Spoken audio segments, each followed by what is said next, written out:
આજનો ઓડિયો પરમપિતા પરમાત્માને શરણે સમર્પિત કરું છું.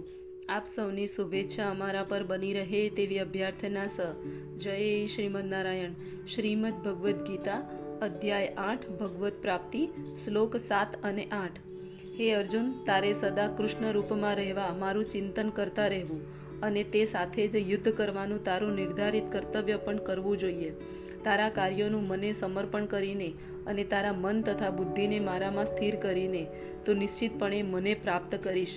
અર્જુનને આપવામાં આવેલો આ ઉપદેશ દુન્વયી કાર્યોમાં વ્યસ્ત રહેનારા બધા મનુષ્યો માટે બહુ મહત્વનો છે.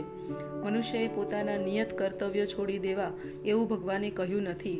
મનુષ્ય તે કરતો રહે અને સાથે સાથે હરે કૃષ્ણ મંત્રનો જપ કરી કૃષ્ણનું ચિંતન પણ કરવું જોઈએ.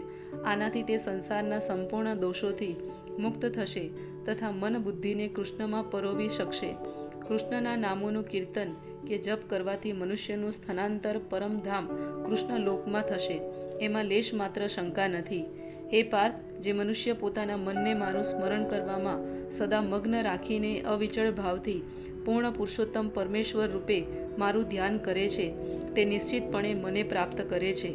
આ શ્લોકમાં ભગવાન કૃષ્ણ પોતાના સ્મરણ કરવાના મહત્વ વિશે ભારપૂર્વક કહે છે. હરે કૃષ્ણ મહામંત્રનો જપ કરવાથી મનુષ્યની કૃષ્ણ વિષયક સ્મૃતિ પુનર્જાગૃત થાય છે. ભગવાનના નામોચ્ચારમાં કીર્તન તથા શ્રવણ કરવાથી મનુષ્યના કાન, જીભ તથા મન ભક્તિપરાયણ રહે છે. આ ધ્યાનનો અભ્યાસ અત્યંત સુગમ છે અને તે પરમેશ્વરની પ્રાપ્તિમાં સહાય કરે છે. પુરુષોત્તમ એટલે ભોગતા. જીવો પરમેશ્વરની તટસ્થ શક્તિ હોવા છતાં તેઓ ભૌતિક સંસર્ગ દોષમાં ફસાયેલા હોય છે.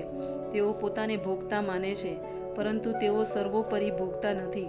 અહીં એવો સ્પષ્ટ ઉલ્લેખ થયો છે કે પૂર્ણ પુરુષોત્તમ પરમેશ્વર જ પોતાના વિવિધ સ્વરૂપો તથા નારાયણ, વાસુદેવ વગેરે શ્વાંસ વિસ્તારોના રૂપે પરમ ભોગતા છે. ભક્ત હરે કૃષ્ણના જપ કે કીર્તન દ્વારા પૂજાના ઉદ્દેશ એવા પરમેશ્વરનું તેમના નારાયણ, કૃષ્ણ, રામ વગેરેમાંના કોઈ પણ એક સ્વરૂપનું નિરંતર ચિંતન કરી શકે છે.